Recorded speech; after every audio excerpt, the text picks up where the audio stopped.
I don't understand why you would hate on vodka. Vodka is one of the great classic spirits. Why hate on vodka? What did vodka ever do to you? In 1995, I started bartending. We had the well, and then we had the call, and the call was oftentimes the premium products. And I remember around 1996, 97, when this notion of super premium spirits came out. Super premium came about pretty early on in my bartending career, and it would usually be the higher shelf products. It was the ones that you would literally look up to, though I'd never really come across it as a consumer. It was from when I started working in the bars, it felt like an industry term to have super premium. The term seemed to mean something, and as the market has sort of shifted and prices have moved and people's understanding have changed, I think the term has really ceased to have the gravity that it used to.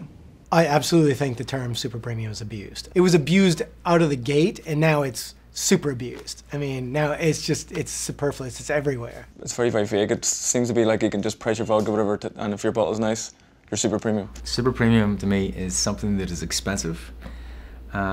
It's got great packaging, and it's something that fashion style people and artsy style people like to be seen drinking.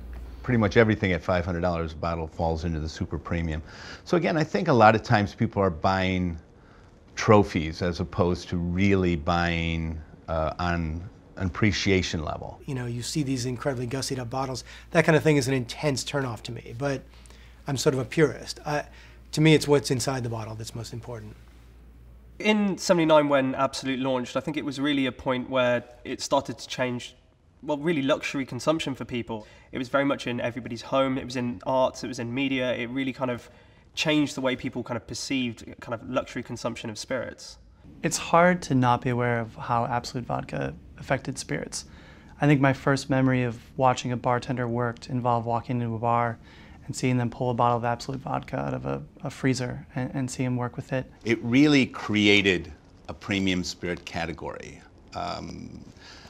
Definitely turned the vodka category upside down and really introduced Americans to an imported vodka. They just hit it spot on right.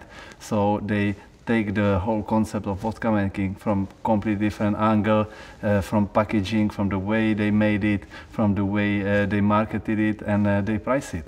So it was a revolution back then, and it was a very successful one. I think that for a long time, premium vodka, or super premium vodka for that matter, meant flavorless vodka. And the most flavorless, neutral vodka was the most valuable, or that was the most valuable trait. And now I think the pendulum is swinging, and we see vodka that has character, that has typicity. And I think these are the sort of vodkas that bartenders like myself are really interested in working with.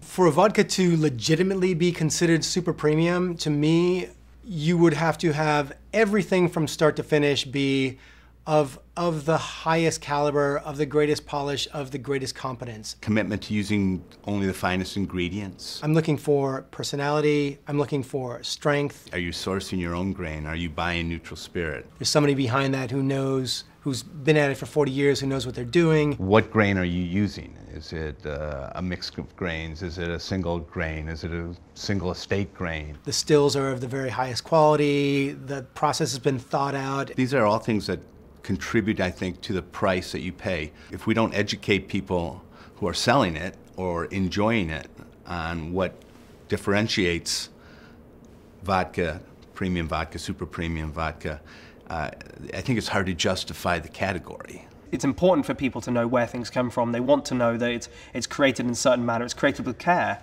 That is very much part of the actual flavor of it and the way people perceive and consume it. I think the way that Elixir is produced makes the most difference in the quality of the vodka. Everything done from start to finish by one company, by one set of professionals, I think that makes the biggest difference in vodka. You control every step of the process. You know where the wheat comes from, the yeast that you're sourcing, the fermentation is under your control, the distillation, the water source, the bottling. Without doing all those things and really paying attention to those things and caring about those things, the end is never going to be what it needs to be. My first impression of Absolut Elix is it's an extraordinarily soft vodka with sort of with a wheat overlay, almost a little creamy. It's just extraordinarily soft. It's Absolut, but it's different. It's much more pronounced, it's soft, it has a beautiful richness to it. The mouthfeel is unique. It's beautiful structure, great acidity. We're very into textures when it comes to shaking, so the difference between a shaken drink and a stirred drink. A shaken drink is more crunchy, and a stirred drink is meant to have a kind of silkiness to it. And I think Absolut likes texture. It's fantastic for a martini. I think it really, really highlights what a martini should be, and I think it's going to work really well on that. When I drink vodka, I want it to be clean, I want it to be elegant. Whenever I use a well-made vodka, I want to demonstrate why it's a well-made vodka, especially when something's had a lot of care and attention put into the creation of it. I think it's very important to be respectful to how you're going to mix it afterwards. This is a level of vodka that I wouldn't mess with too much. The way I drink at home is the way I would basically deal with this in a bar. I would absolutely use it in a martini because it's that level of thing, but what I like to do at home is just to notch it with a little something that moves it one way or another. A little tiny bit of aromatic bitters, maybe just a little bit of herb, but not taking it too far afield, not cutting it with tons of juice and citrus and whatnot, just using it very succinctly. I keep a bottle at home in the freezer, and I make these beautiful big spheres of ice that melt really slowly. So the water is gorgeous, and it softens the vodka and it opens the vodka, and it just expresses itself and goes on and on. It's lovely. It's kind of dispelling that idea that vodka is just neutral. Those notes of kind of like, there's bits of fruit, there's bits of butterscotch on the nose, but I think the palate is where it really starts to shine, is where it's got a bit of warmth, a bit of spice, but it's got this great kind of creamy sweetness and this real thickness on the palate. And again, kind of that lasts into the finish. It really kind of extends on with that. It's not short. It's exactly what you want for something then when you want to have a finessed, elegant style of drink. It's really hitting the nail on the head with that. We taste with our eyes first, and you can't separate the way you experience something visually before you decide to taste it. I love the bottle just because it is so different. I love that somebody had the guts to come and do a bottle which is small, because that's how I approach things. What can I add to it? What can I make difference which nobody does? I also like that it separates itself from the sort of classic, iconic Absolut bottle, which I think is kind of interesting. When you look at the bottle and you see that copper and you understand that, you can see how they tied still in with the bottle and sending the message that we're doing something unique. It's got elements of the copper, it's got elements of kind of bringing that story to people, and I think that's really great. It's a bold move, and I think it's really fantastic.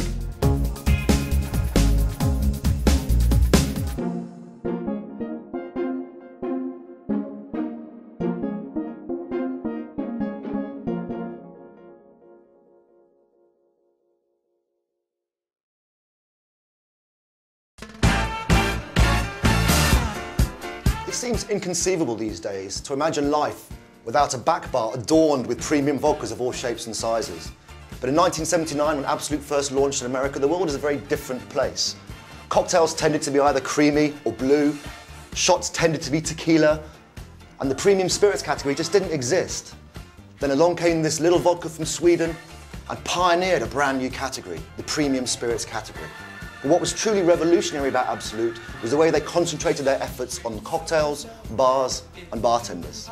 My name's Ben Reed, and for the next 30 minutes, I'd like to introduce you to some people who are around in that era and invite you to listen to some of their memories of this time.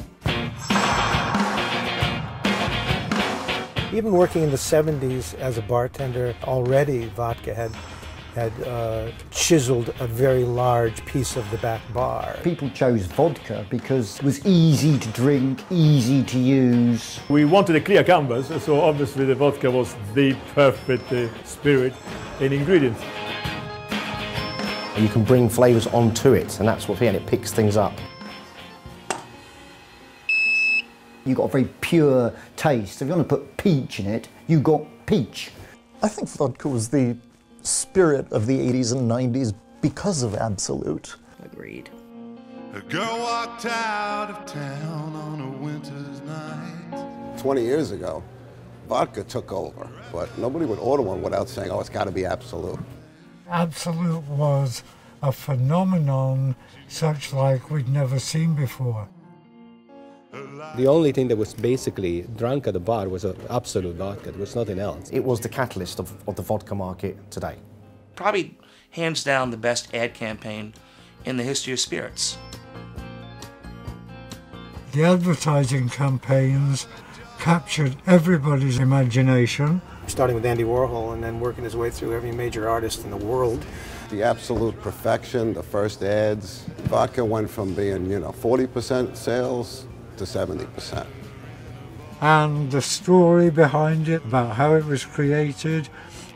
This was the first vodka ever to do that. Absolut really created the super premium category for spirits in general. The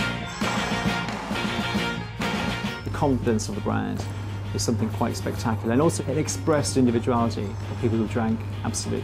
The brand was cool, and it was seen in cool magazines, and so on one side you'd have maybe the Stone Roses, on the back side you'd have a Keith Haring version of Absolut bottle. And every magazine was like that, the face, ID, and interview. Therefore it had to be cool, so you wanted to drink it. Yes, we do. What people would do is they would flavour Absolut, and in Leeds, I think it was, they flavoured it with smoked salmon, and was like, that really didn't work. Vodka is still the most popular spirit today, being that it's very easy to mix, it's very approachable, and it's very versatile. It goes well with just about anything. I always felt that Absolut is a traditional Scandinavian vodka. I like the water in it, I like the wheat, it's clean, it's easy to drink, it mixes really well, it doesn't refuse. Van & Sprit, the Swedish government organisation that owned Absolut, hired a group of canny marketeers to head up this campaign. Canon was a company with a great track record. They'd already successfully introduced the US to Bombay Gin and Grand Marnier, and they put a tenacious Frenchman by the name of Michel Roux at the head of this campaign. However, the feedback from the early market research didn't bode well. We were pushed actually by Sweden, by the Swedish government, to do research, and the first research we made were focus group.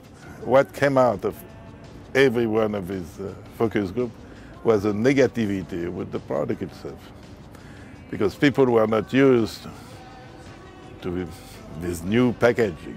They say, you cannot see the name of the product, you don't know what it is, it looks like an IV bottle turnover, you figure in hospital. At the time, they did not have the plastic pouch, it was glass. So the neck was too short for the bartender to grab the bottle, and Sweden, nobody knew where it was. Michel devised a plan to associate the brand with the burgeoning US art scene by inviting some well-known artists to create images based around the shape of the bottle. This was a concept that would immortalise the brand for years to come.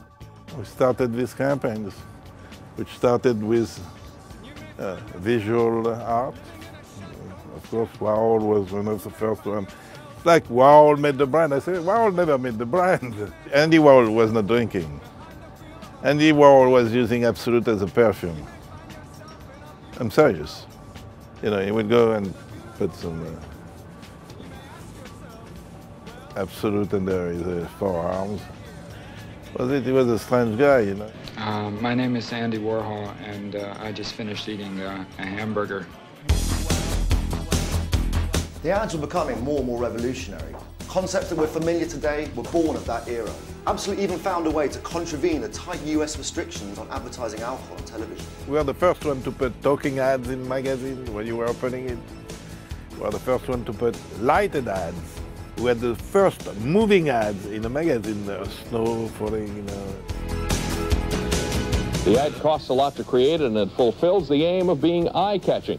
They also get something else out of this, publicity that they cannot buy. It's against the law to broadcast commercials on television for liquor. So what they do is create this classy ad, make sure they send it to newsrooms all over the country, and it's so classy you do a story on it. So bingo, they get something. These were things never done before.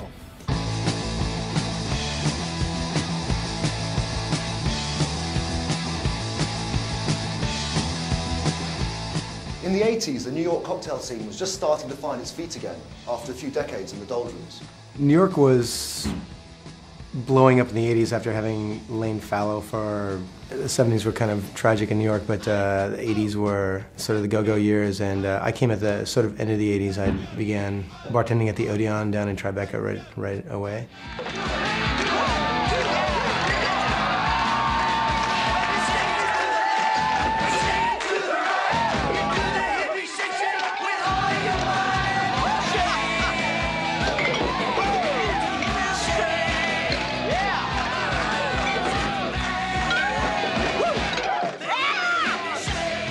I can just remember being in the Rainbow Rooms, sitting opposite Del de Groff with that big Zeppelin cocktail shaker up there. I actually ran into a genius. Seriously, you know, I don't mean to throw that word around lightly, but my mentor and my boss for many years was a guy named Joseph Baum. So when he hired me, he said, okay, I want a 19th century bar, I want a classic American bar, I want to go back to real ingredients, I don't want a soda gun, I want nothing artificial. And I want you to tell the stories. And I knew exactly what he meant, because I heard all the stories. I think it would be fair to say that Absolut announced itself as an innovative force in the global vodka scene by launching its range of flavoured vodkas. Firstly, Absolut Pepper in '86, but it was the launch of Absolut Citron in 1988 that was truly the game changer. Absolut was sort of in my consciousness, but when they came out with Citron, that was such a big deal to us for some reason. We were just, you know, amazed and immediately had to do something with it. This new style of flavoured vodka was embraced by high-profile bars across the world, but specifically excited bartenders from both sides of the Atlantic. I guess when Absolut Citron first came out was when Absolut really had an impact on me.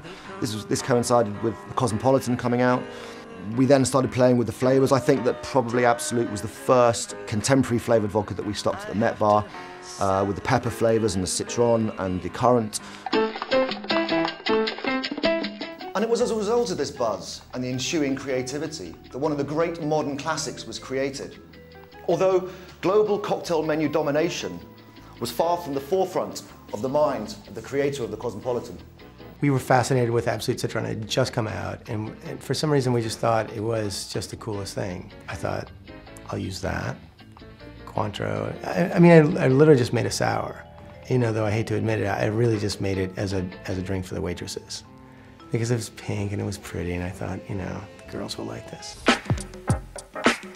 Toby Cecchini, the man widely recognised as being the creator of the Cosmopolitan, soon began to feel the pressure of creating such a successful drink. It was probably the earliest echoes of what every bartender across, you know, the land was eventually thinking about this drink. Like, you know, somebody killed the person who made this drink, because I'm sitting here on a Saturday night and I'm literally making 600 of these. You feel like you're chained to a machine. It's horrifying.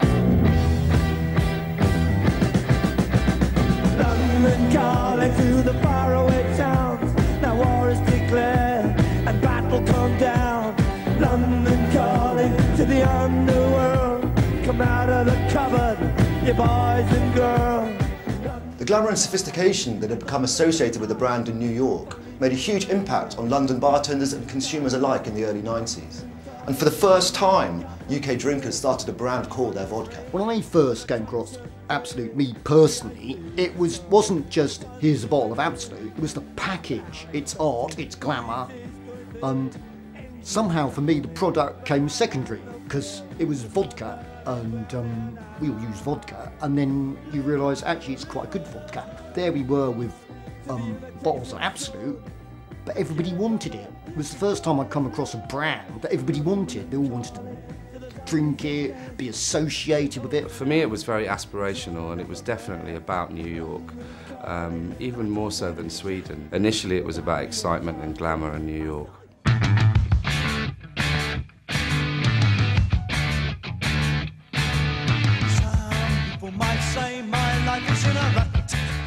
Oliver Payton was a man who knew the industry well.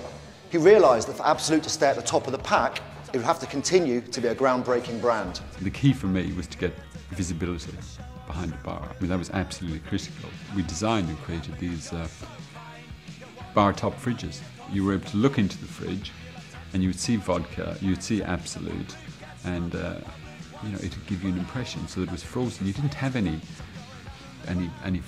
machines at the time for freezing vodka or glasses or anything like that. You're talking about a fairy. You're lucky if the bar had ice.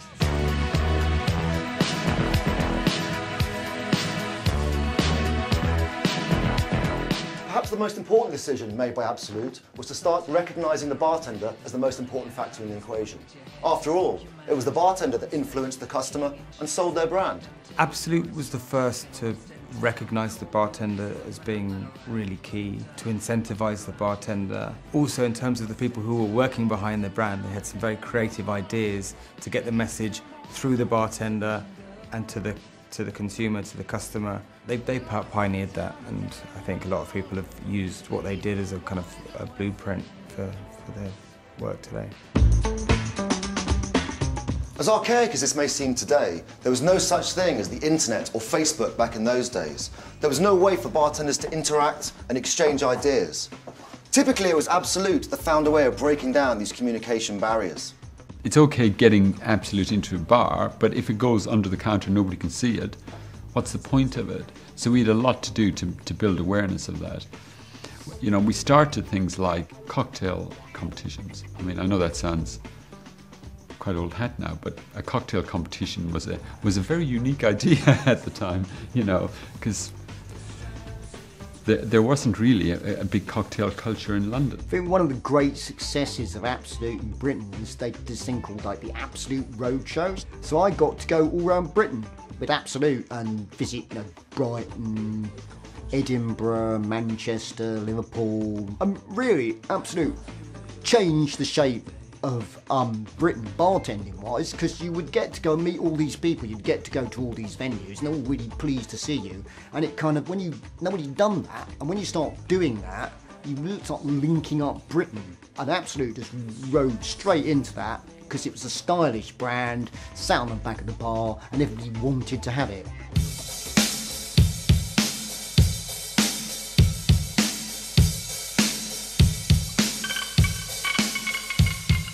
In a way that mirrors New York, some innovative new cocktail styles were created by bartenders infused by the brand. In a way, this was a molecular mixology of the 90s.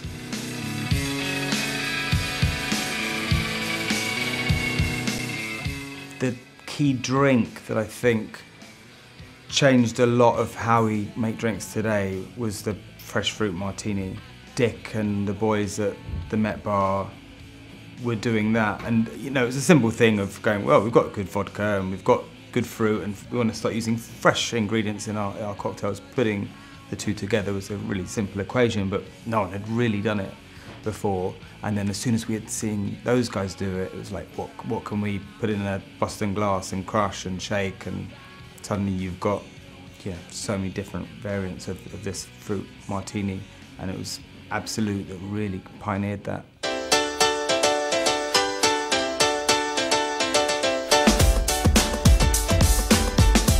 New York was widely regarded as the cocktail capital of the world at the time, but London was snapping at its heels. Thanks in no small part to Absolut encouraging an exchange of ideas by taking leading bartenders both ways across the Atlantic, the ascent of London began.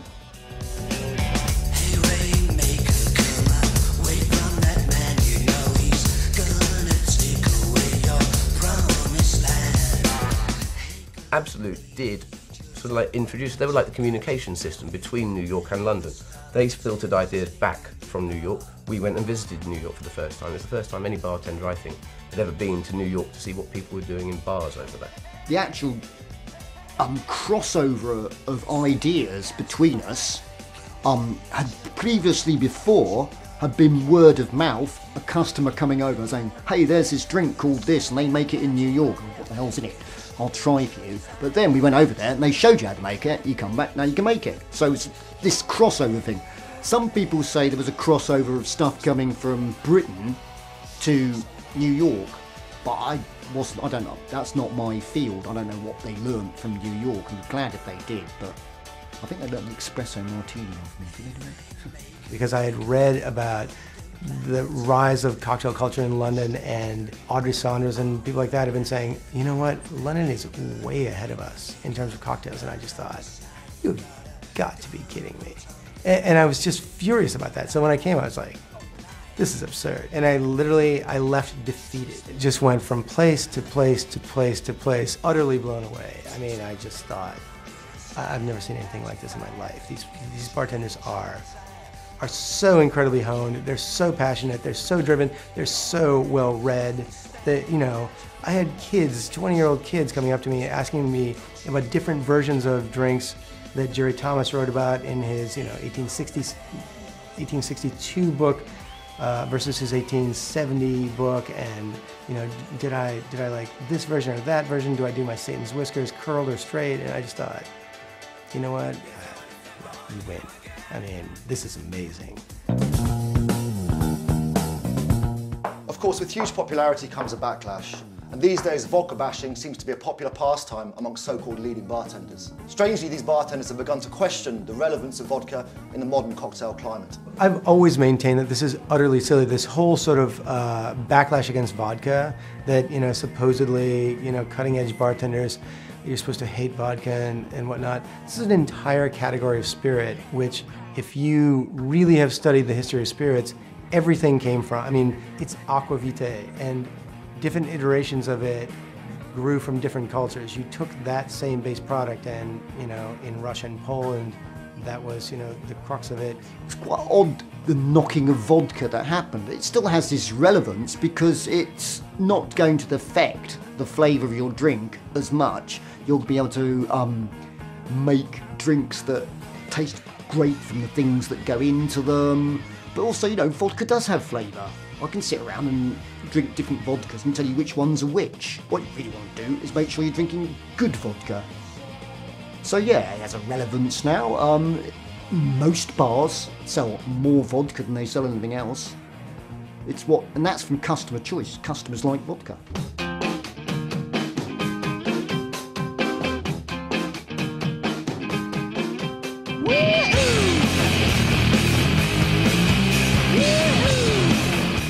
Vodka's chameleon-like properties make it the ideal spirit for innovation.